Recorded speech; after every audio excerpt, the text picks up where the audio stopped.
Hello dear student, this is Mansi Gupta. बच्चों, ये हमारी एक्सरसाइज 12.1 का क्वेश्चन नंबर 6 है। A medicine capsule is in the shape of cylinder. एक कैप्सूल है, वो सिलेंडर के शेप का है। कैप्सूल खाया होगा आप लोगों ने दवाई वगैरह में। तो कैप्सूल है सिलेंडर के शेप का with 2 hemisphere stuck of each its end. और उसके दोनों एंड पर, जो कैप्सूल है हेमिस्फेयर का शेप का, उसके दोनों जो एंड हैं उस पर हेमिस्फेयर मतलब हेमिस्फेरिकल एंड है उनके। फिर क्या कह रहे हैं, the length of the entire capsule, पूरे कैप्सूल की लेंथ जो है 14 mm है millimetre. And the diameter of the capsule is 5 mm। जो डायमीटर है कैप्सूल का 5 mm है। हमें सरफेस एरिया फाइंड करना है। स्टार्ट करते हैं। तो हमारा कैप्सूल के शेप का है, तो कैप्सूल कैसा है, सिलेंडर के शेप का है। तो कुछ ये ऐसा है और उसके एंड पर हेमिस्फेयर है, ऐसा एंड हमारा कैसा है, दो एंड पे दो हमारे हेमिस्फेयर हैं। और तो ये हम ऐसे ऐड कर दें, ठीक भाई, ये डायमीटर हो जाएगा। और हमसे ये कहा है the length of the entire capsule is 14 mm।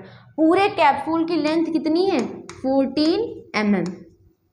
पूरे कैप्सूल की लेंथ हमारी कितनी है, 14 mm है। और जो 5 mm है, डायमीटर जो है 5 mm है। कैप्सूल डायमीटर ये है पूरा पूरा, ये कितना है, 5 mm है। तो रेडियस ऑटोमेटिक कितनी हो जाएगी, 2.5, मतलब उसका आधा।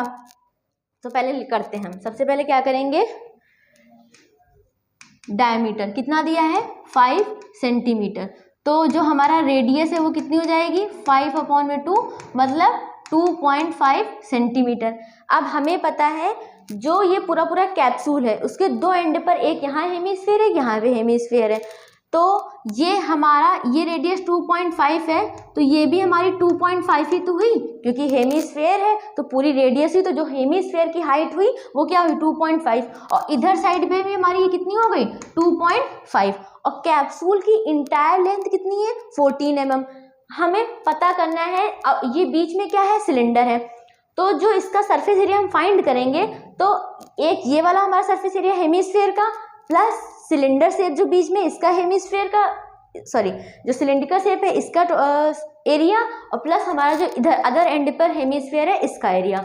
तो उसके लिए हमें क्या पता होना चाहिए, सिलेंडर में हमारा हाइट भी आती है, 2πr कर्व सरफेस एरिया होता है। तो हमें हाइट पता होना चाहिए। हम हाइट कैसे फाइंड करेंगे, तो टोटल हमारी 14 mm है, कैप्सूल की पूरी हाइट 14 mm है। और 2.5 इस हेमिस्फेयर ने इधर लिया है और 2.5 इस हेमिस्फेयर ने इधर लिया हुआ है। तो बीच में क्या है, सिलेंडर है।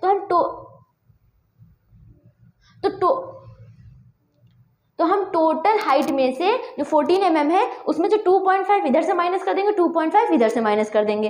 तो अब हम क्या करेंगे, हाइट ऑफ सिलेंडर लिखेंगे, हाइट ऑफ सिलेंडर। तो सिलेंडर की हाइट है हमारी, क्या हो जाएगी, सिलेंडर की हाइट जो टोटल हाइट थी, लिख लेते हैं, total height of capsule minus total height capsule की minus height of both hemisphere, दोनों हेमिस्फेयर की हाइट। तो टोटल हाइट जो है कैप्सूल की कितनी है, 14 mm है, माइनस क्या करेंगे, 2.5 इधर से माइनस हो जाएगा, माइनस 2.5 दोनों तरफ से 2.5। तो ये 14 माइनस 2.5 कितना हो जाएगा, 5। तो 14 में से 5 जाएगा, हमारा कितना आ जाएगा, 9 mm। तो 9 mm जो है हाइट आ गई किसकी, सिलेंडर की। अब हम फाइंड करेंगे surface area of the capsule. तो total surface area of capsule कितना हो जाएगा हमारा, total surface area of capsule हमारा हो जाएगा area, sorry curved surface area of cylinder plus area plus curved surface area of each end, curve surface area of each hemisphere, हर एक hemisphere का, ईच हेमी स्फेरिकल एंड कह लो चाहे। तो curve surface area क्या है, 2 पाई RH है, plus एक यहाँ पे हेमीस्फीयर है, तो हेमीस्फीयर का एरिया क्या होता है, 2 पाई R स्क्वायर, प्लस एक यहाँ पे भी एंड में हेमीस्फीयर है, तो ये भी 2 पाई R स्क्वायर। अब हम इसमें से कुछ कॉमन ले सकते हैं, बिल्कुल ले सकते हैं, 2 ले सकते हैं, पाई ले सकते हैं और R ले सकते हैं, सबके पास है। और पहले इसको मैं लिख लूँ, 2 पाई R कॉमन ले लिया, तो अंदर क्या बचेगा, H प्लस एक R यहाँ, एक R यहाँ, तो ये हमारा हो जाएगा 2 पाई R ब्रैकेट में H प्लस 2R। ये हमारा क्या है, total surface area of capsule. अब फाइंड कर लेते हैं total surface area, next page से फाइंड करते हैं। तो क्या था, total surface area of capsule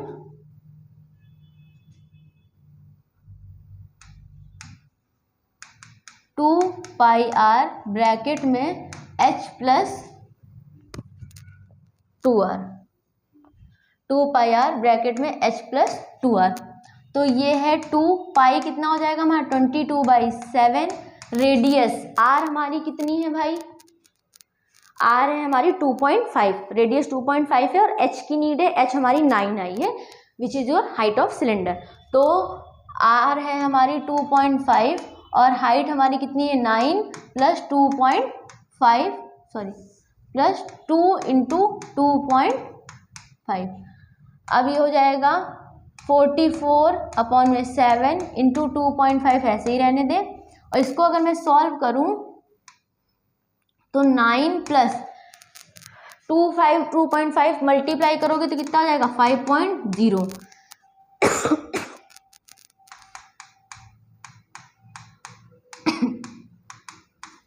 multiply 9 और 4 कितना, 5 कितना होता है 14, 7 2 जा कितना हुआ 14। अब बस सॉल्व कर लो, 44 इंटू 2.5 इंटू 2, तो 44।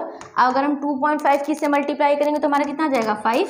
अब 5 किससे मल्टीप्लाई, 5 4 20 का 0 कैरी 2, 5 20 और 2 22 centimetre sorry millimetre square, mm square. This is your the total surface area of capsule. ये हमारे कैप्सूल का टोटल सरफेस एरिया है। तो समझ में आया होगा, आई होप। आपको क्या क्या किया था मैंने, वही मेडिसिन दिया था, दोनों एंड पर हेमीस्फीयर था। तो पहले मैंने क्या करा, हेमीस्फीयर की हमें पता है हाइट वही रेडियस हुई, तो दोनों तरफ से मैंने हेमीस्फीयर की हाइट को माइनस किया, तो हमारी सिलेंडर की हाइट आई, देन जो टोटल सरफेस एरिया कैप्सूल का क्या हो जाएगा, curve surface area of cylinder का कर्व सरफेस एरिया, क्योंकि हम जिस पार्ट को टच कर सकते हैं कैप्सूल के, ये कैप्सूल के अंदर ये चीज़ें आ ही नहीं रही, तो इनका कोई मतलब है नहीं। तो curve surface area of cylinder plus curve surface area of each hemisphere, हर एक हेमीस्फीयर का कर्व सरफेस एरिया, फॉर्मूला बनाया, देन मैंने वैल्यू पुट करी और हमारा ये आंसर 220 mm निकल के आ गया। आई होप आपको समझ में आया होगा। मिलते हैं नेक्स्ट वीडियो में, तब तक के लिए बाय बाय।